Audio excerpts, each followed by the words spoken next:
honestly, it's kind of all a blur. I remember, I think he took Colin out of the car. I don't know how Bree got out. I don't recall.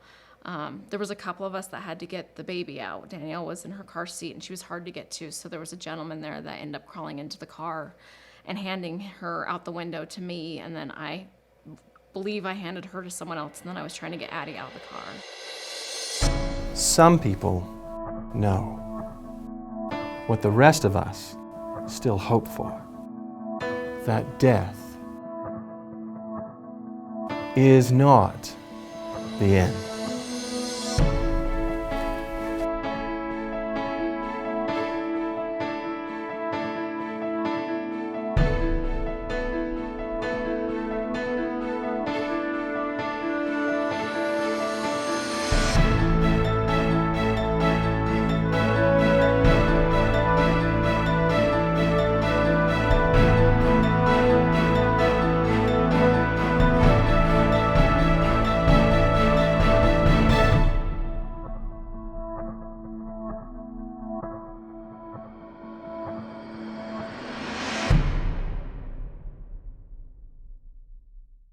Here locally, we're only 2 days into what state troopers called the 100 deadliest days of summer, and we already have our first fatal crash. Just after 7:30 this morning, 36-year-old Michael Riley lost control of his SUV on I-15 in Clearfield, hit the barrier in the median, then rolled several times. His wife, 35-year-old Rebecca Riley, was killed, and Michael was flown to the hospital in critical condition. There is no question that surviving an accident where a loved one is killed is traumatic. In fact, there's almost a deep reverence for those who have survived something like this. Many go on to write books, speak on tour, and inspire thousands. But what if it were you that caused the accident? What if, for just a singular moment, you were distracted and someone you love paid that price with their life? What if you were the husband that lost focus while you were driving and caused an accident that killed your wife, the mother of your 4 children, and you survived? Dave Riley is that husband. Becky was his wife. There are 3 parts to their story: the accident, the miracles, and the crossing over. On May 24th, 2014, my bride and eternal sweetheart, Becky, passed away in a tragic accident with my family as we were heading out on family vacation.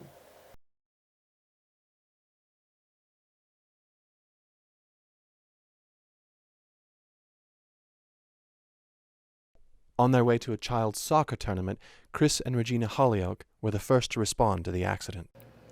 When we were exiting off of the freeway and noticed what looked like a tarp that blown out of a car, and had that initial reaction of, oh geez, somebody forgot to tie something down in their car. As we got to the bottom, realized it wasn't a tarp and it was a car that had rolled off the freeway. It is Saturday morning, the weather is clear, and the roads are dry.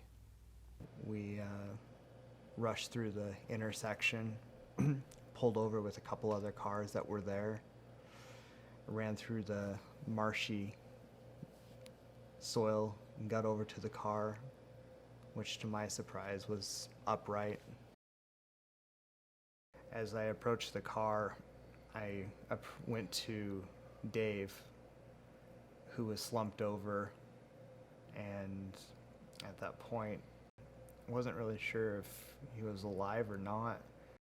Then I went around to Becky's side. There was another lady there as well, and we were both over just kind of trying to decide if there was anything we could do or what to do, and we really just weren't sure how to help at that point and what she needed, so we just kind of were there with her, really, is the best way I could describe it. It is now clear to the Hollyoaks that Becky had not survived her injuries from the accident, and David is possibly dead. As we landed, I was unconscious, Becky had passed away, and my children were still very much awake. Danielle was in a condition in her child's seat to where she was totally quiet. My two girls were in the back part of the SUV, and they were crying. Colin was crying. There was a couple by the name of Chris and Regina Holyoke that I didn't know at the time, but they came off the freeway. They were the first responders. From what I've been told, she came to my wife's side, and Chris came to my side. With the woman dead and most likely the man, the emergency is now escalating quickly into a crisis as the Hollyoaks realize there are still children in the car. After we figured out there wasn't really much that, at least with Becky, that we could do, we wanted to get the kids out. There was some smoke still coming from the car, and just with all that was going on, we didn't know what was happening with their parents, and we didn't want them to see any more than they had to. And so we decided at that point that we should start taking the kids out. Colin, when we got him out, my biggest thing is when I noticed that his dad was slumped back over. I noticed his point of view, as if he was to have looked up, would have been into the passenger seat of the car. And that was my biggest thing, is I didn't feel that any child should have to see anything that happened in that front seat of that car. The car being so violently damaged from the multiple rollovers made it almost impossible to tell children from wreckage. Honestly, it's kind of all a blur. I don't know how Bree got out. I don't recall. There was a couple of us that had to get the baby out. Danielle was in her car seat, and she was hard to get to, so there was a gentleman there that ended up crawling into the car and handing her out the window to me, and then I believe I handed her to someone else, and then I was trying to get Addie out of the car. And so Addie was in shock, and so I had to coax her to come to me. And finally, when I said, will you come sit with your sisters and brother, then she was willing to come and move and kind of started to, I guess, wake up a little and was willing to come and let me take her and carry her out. What must feel like hours to them is literally only minutes.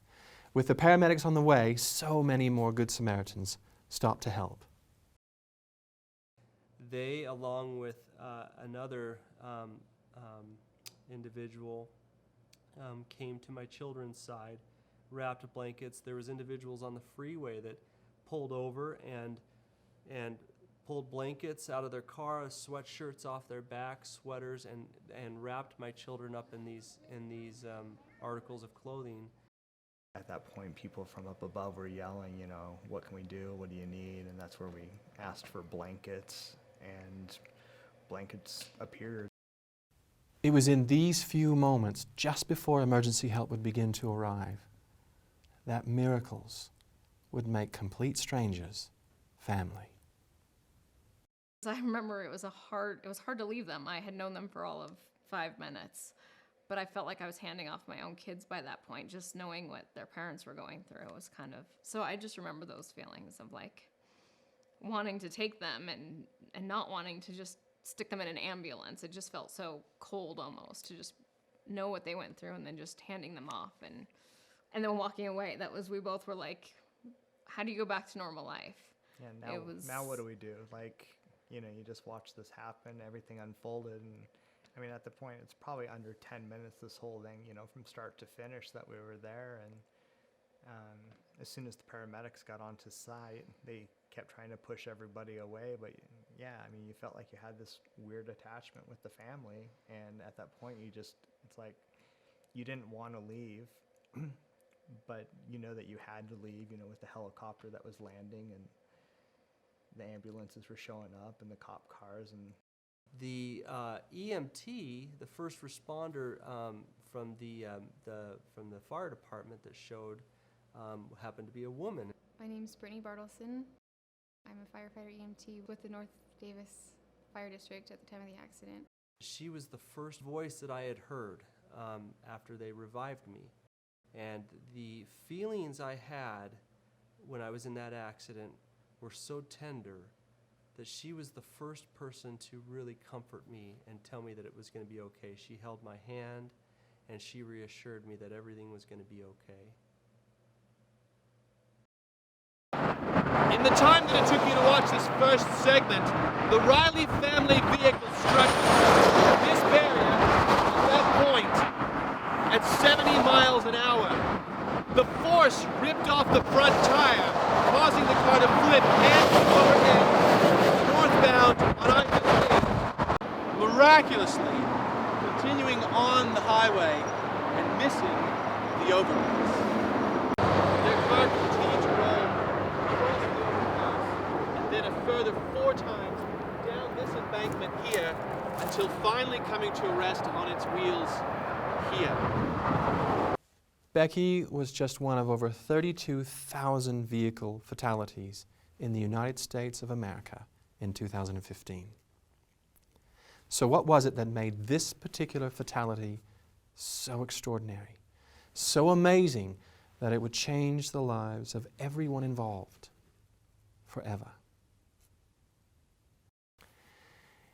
It was because every single person we spoke to, every civilian and emergency responder, without question, felt Becky there.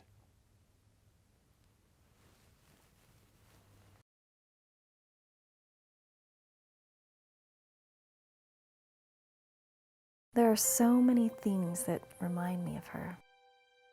What she might have been like, who she might have been, how she would have loved. I often wonder. Dad said she loved red. She gave her life so that I could live mine. She may not have been with us here, but I know that I have felt her close.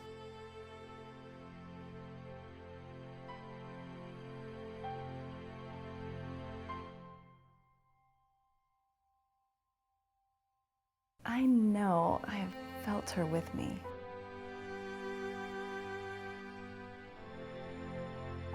Mom loved babies, anyone's babies. If there was a baby in the room, that's where my mom would be.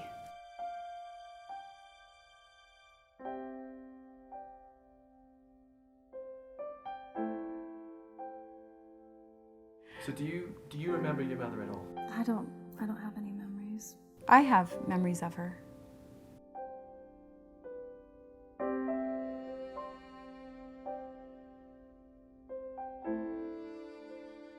She may no longer be here, but she's still with us. Yeah, she's most definitely still with us.